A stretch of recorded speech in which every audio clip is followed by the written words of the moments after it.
नमस्कार प्रिय विद्यार्थियों, आज की ऑनलाइन कक्षा में आपका स्वागत है।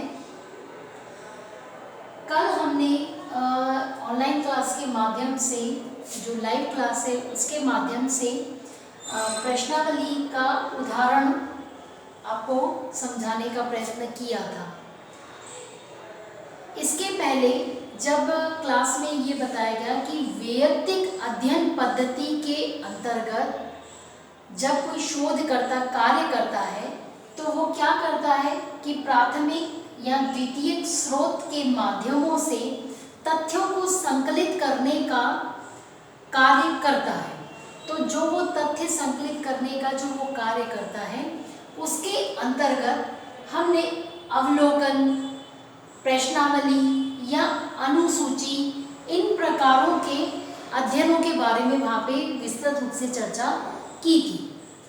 तो उसके अंतर्गत हम एक बिंदु लेते हैं कि प्रश्नावली, कि जब वैयक्तिक अध्ययन पद्धति करना है या किसी भी केस की स्टडी करना है तो जो शोध करता है वो शोधकर्ता अध्ययन करने के लिए जब तथ्यों को एकत्रित करने जाता है तो वो प्रश्नावली बना करके किसी से साक्षात्कार के माध्यम से या फिर किसी अन्य माध्यम से जब वो वहाँ पर पहुँचता है उत्तरदाता के पास में, तो वो उससे तथ्य किस प्रकार से एकत्रित करेगा उसी का उदाहरण यहाँ पर आज प्रस्तुत किया है। कि मान लीजिए जैसे एक समस्या ली गई। क्या समस्या ली गई? एक शीर्षक है जिस पर किसी शोधकर्ता को, अनुसंधानकर्ता को शोध करना है। जैसे मान लीजिए कोई भी विश्वविद्यालय, कहीं का भी विश्वविद्यालय ले सकते हैं, वो आप रानी दुर्गावती ले लीजिए, देवी अहिल्या ले लीजिए, कि कहीं भी किसी विश्वविद्यालय के अंतर्गत किसी ऐसे विद्यार्थियों का अध्ययन करना है कि जो विद्यार्थी व्यसन की प्रवृत्ति की तरफ अधिक प्रवृत्त हो रहे हैं, ऐसे विद्यार्थियों का समाजशास्त्रीय अध्ययन किसी एक शोधकर्ता को करना है। तो उसके लिए जब वो क्षेत्र में जाएगा उसके तथ्य एकत्रित करने के लिए, तो वो किस प्रकार से करेगा? तो वो विद्यार्थियों से जानकारी एकत्रित करेगा और उन्हीं तथ्यों के आधार पर वो निष्कर्ष प्रस्तुत करेगा। तो इसके लिए उसे सबसे पहले क्या करना पड़ेगा? जब उसने एक विषय चयन कर लिया कि निम्नलिखित विश्वविद्यालय के विद्यार्थियों में मादक द्रव्य व्यसन की प्रवृत्ति का समाजशास्त्रीय अध्ययन किया जाना है, तब वो क्या करेगा कि एक प्रश्नावली बनाएगा। उस प्रश्नावली के जो जितने पहले अध्ययन क्षेत्र चयन कर लेगा कि इतने विद्यार्थियों के पास में वो जाने वाला है इनसे तथ्य एकत्रित करने के लिए, फिर उनसे वो प्रश्न पूछेगा और उनको अपनी प्रश्नावली में भरता जाएगा, उसके उत्तर प्राप्त करेगा। यही उसके तथ्य संकलन होंगे। तो क्या करेगा वह शोधकर्ता? प्रश्नावली बनाने के लिए सबसे पहले एक मैंने उदाहरण रूप में यहाँ पे बता रही हूँ कि किस प्रकार से उसे वह प्रश्नावली का निर्माण कर सकता है। तो सबसे पहले प्रश्नावली का निर्माण करने के लिए वो क्या करेगा? जिस भी छात्र के पास में या विद्यार्थी के पास में वह जा रहा है उनसे उत्तर प्राप्त करेगा। तो वह सबसे पहले उत्तरदाता का नाम, अर्थात जो विद्यार्थी है वो शोधार्थी से उत्तर देने के लिए वो क्या करेगा? उत्तरदाता का नाम यहाँ पर अंकित किया जाएगा। फिर जिस दिनांक को वो उसके साथ में साक्षात्कार कर रहा है, उससे प्रश्न पूछ रहा है प्रश्नावली के माध्यम से, उस दिनांक को यहाँ लिखेगा। फिर विश्वविद्यालय के अंतर्गत कई महाविद्यालय आते हैं तो वह महाविद्यालय का नाम अंकित करेगा कि जिस छात्र या छात्रा या विद्यार्थी से वह तथ्य एकत्रित करने जा रहा है तो वो किस महाविद्यालय का छात्र या छात्रा है, ये सूचना एकत्रित करेगा। फिर व्यक्तिगत सूचना उसको जरूरी रहेगी।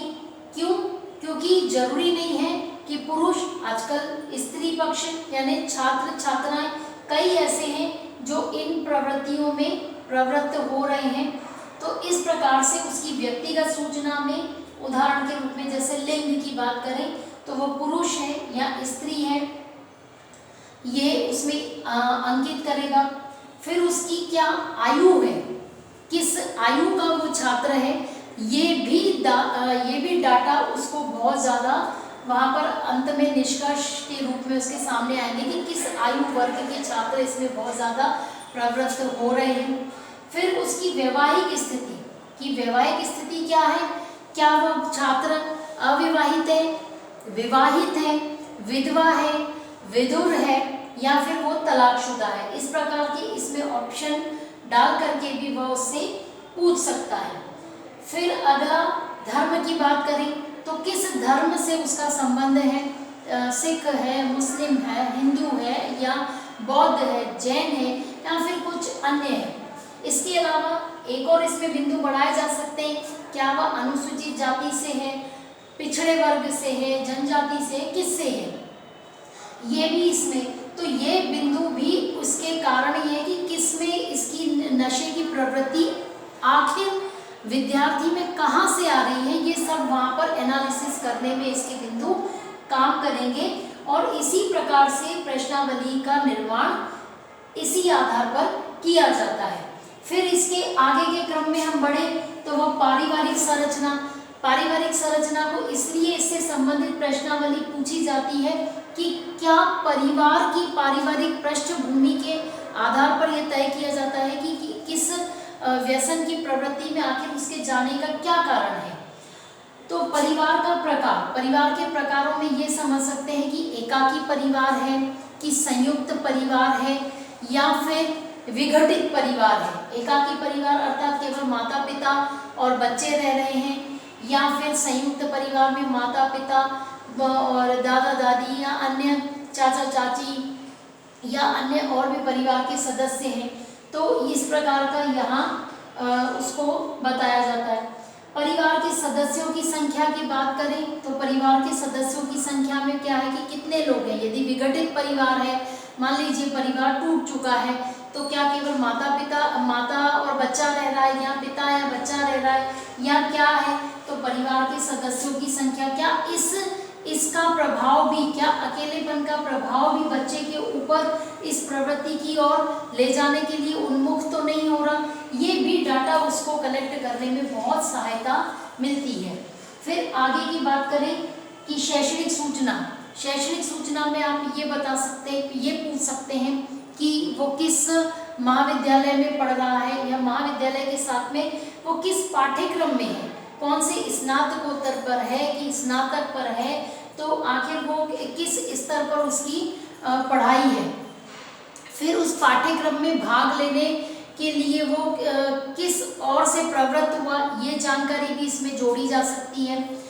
फिर आगे उसी के संदर्भ में कई प्रश्न ऐसे उसमें जोड़े जा सकते हैं कि खाली समय में जो छात्र है वो अपना खाली समय किस प्रकार से उसको व्यतीत करता है। क्या टीवी देखने में उसे व्यतीत कर रहा है, या पढ़ने में व्यतीत कर रहा है, या खेलने में व्यतीत कर रहा है, या किसी एक्टिविटी में है, या किसी राजनीति में है। इस प्रकार की सूचनाएं भी इसमें जारी की जाती हैं। तो उदाहरण के रूप में मैंने यहाँ पर आपको व्यक्तिगत सूचनाएं, उसकी पारिवारिक संरचना, शैक्षणिक सूचनाओं के बारे में यहाँ पर बताया है। इससे संबंधित अभी प्रश्नावली और लंबी हो सकती है, उसमें और प्रश्न के जिस प्रकार से हमारा सब्जेक्ट है, ऐसे कई प्रश्न उसमें जोड़ करके के उत्तरदाताओं से आप जो शोध करता है उत्तर प्रश्न पूछने के बाद में उसको अंकित कर सकता है।